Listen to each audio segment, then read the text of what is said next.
Hey everybody, what is up? This is Kirsten here. Thank you so much for tuning in and listening to this next episode of the Balanced Vibes podcast.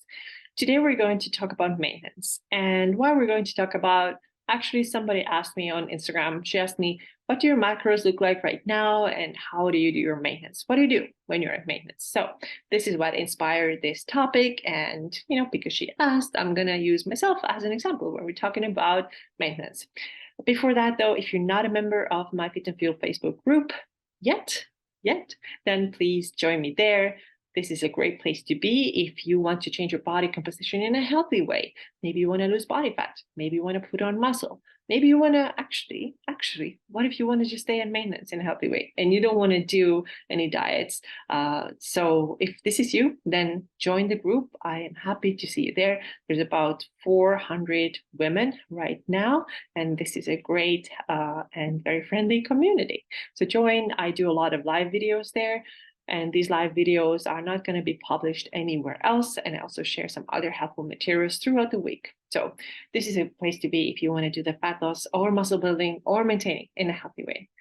All right, so let's talk about maintenance then today. And I have actually done previously an episode about maintenance too. So a lot of times we see maintenance as something like, it's kind of like boring, right? Like, why would you just maintain? I want to be in action, I want to lose that body fat and, drop weight and all that. Everybody's always in a mission of like cutting everything and getting smaller and all that, which, it's a fine goal, but also maintenance is kind of underrated. And maintenance is actually a really good place to be. And this is where you should be most of the time. You don't want to be cutting all the time. It's unhealthy. And at one point, if you cut too much all the time, you're not going to get results anymore. So you want to live most of your time in maintenance. Of course, you can have your fat loss goal and you can have your weight loss goal. That's totally fine.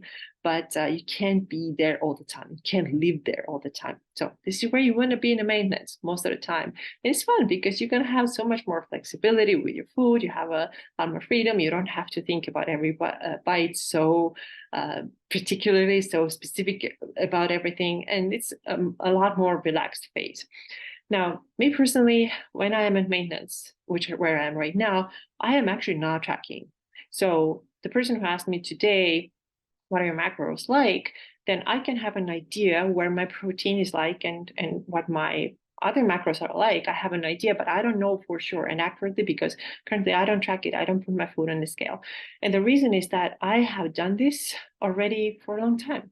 And I've learned what my body needs, how it responds when I do this or that. I know how much protein I need. I know that if I eat about a gram per pound of my body weight, that's about 160 grams, then I have done this for long enough that I now know how to hit 160 grams of protein without having to track it.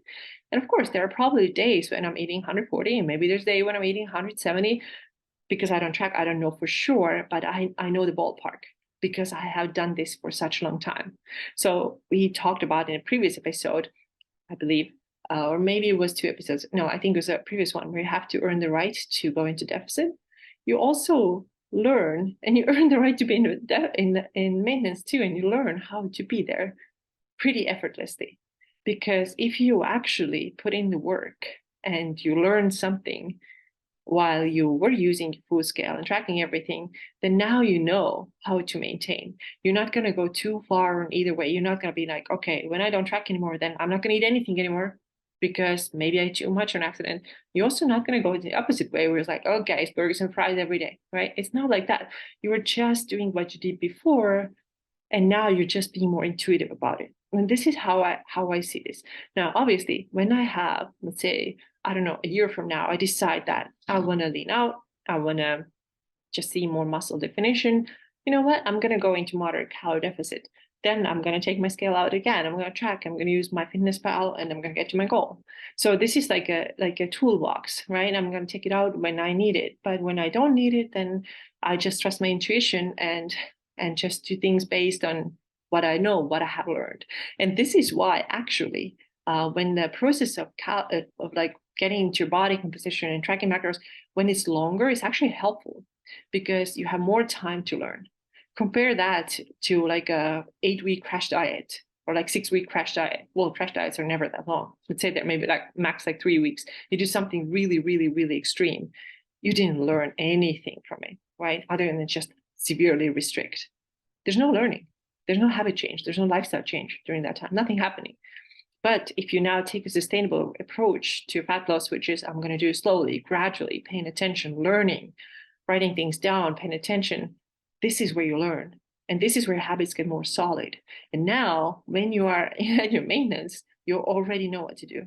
You don't have to think about it every minute. You don't have to obsess about things, right? I hope you don't obsess things over things anyway, even when you're in deficit.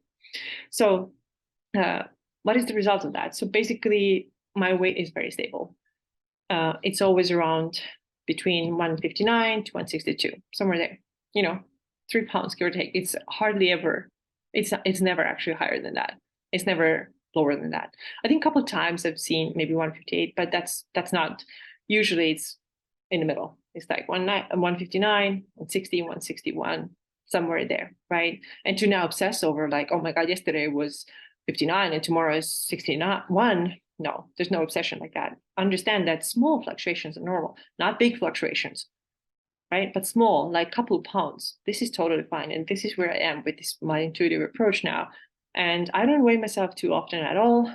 But when I do, which I decided to do this morning because I knew I'm going to talk about it today, I was like, okay, let's see, let's get on a scale. I haven't tracked in a while now. It was still the same 160.2. The same, because I'm doing the things that I learned, right? So what are the daily things that I do or weekly things that I do to maintain? Well, honestly, there's no magic here. It's the same stuff that I teach. So why would I teach you something different than what I'm doing myself? So what I'm doing is that I'm lifting weights. Depends on what program I am on.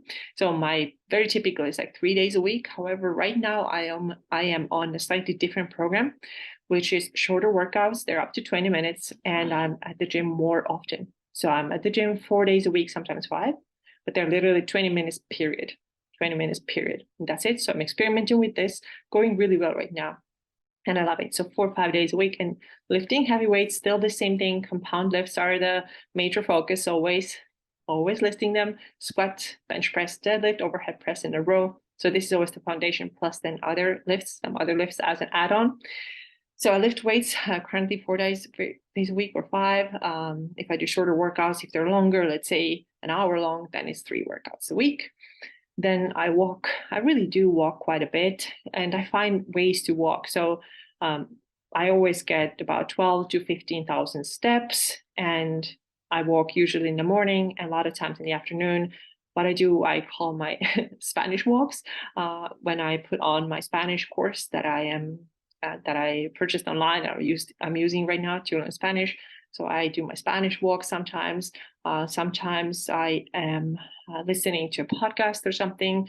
And also every time I record a podcast for you guys, before I publish it, I listen to it. So I go outside, I go on my walk, I listen to what I just recorded, make sure that it's good quality stuff that I'm telling you, and I'm not just saying anything that I shouldn't be saying.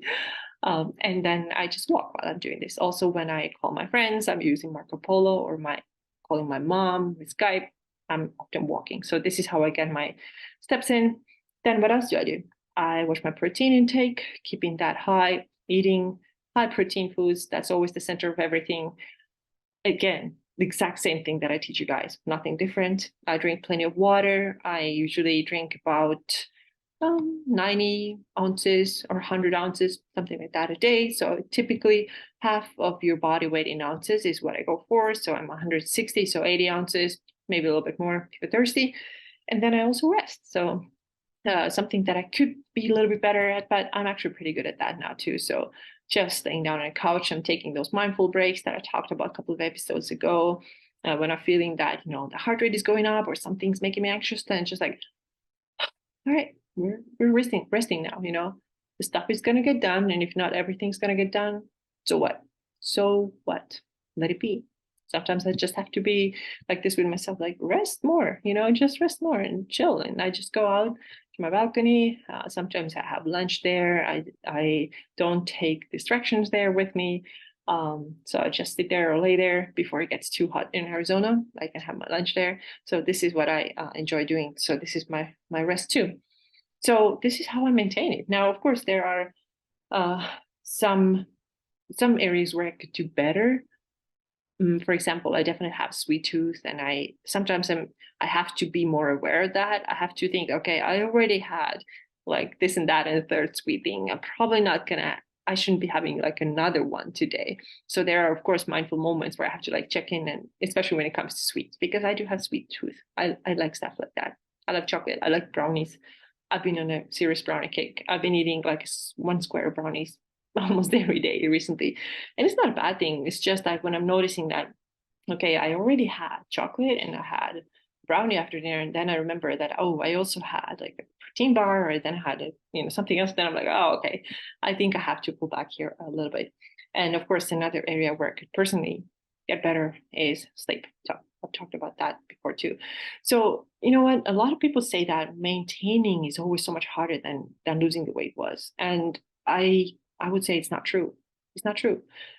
If you lost the weight in a reasonable way, you lost the weight by learning and you did the right things. You ate high protein, you lifted weights, you walked, you rested, and you didn't do any crash diets, then maintaining is not that hard because now you're just taking what you learned and keep implementing that. This is your lifestyle now, right? I'm not going to stop going to the gym. I'm not going to stop walking. I'm not going to start eating junk food, right? I'm not doing these things. I'm just doing the same things. I'm still meal prepping.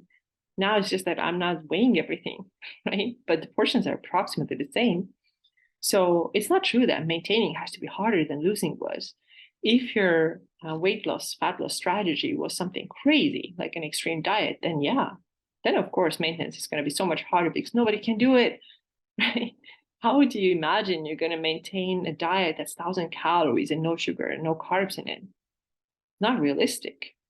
So if you lost weight that way, of course you're not going to maintain it. So when people say that maintaining is harder, that's what they probably did. They did something crazy and that's their experience. But it doesn't have to be like this. You can do it in a much healthier way. And this is how you take yourself out of that yo-yo diet cycle too, right? So you're no longer like, oh crap, this diet didn't work. Let me do the next one. Oh crap, this didn't work. Let me do the next one. You're like yo-yoing, and you're never able to maintain your results because they're designed to stay. Nobody can sustain that type of lifestyle. So maintaining is not that hard if you actually focus and you put in the work and you continue doing the things that you did when you just first learned this stuff. And it is important to learn this stuff. Nobody was like born this way, knowing how to eat, for healthy body composition. I think in our Western lifestyle, it's actually quite challenging to learn because the fast food and restaurants, everything's readily so available.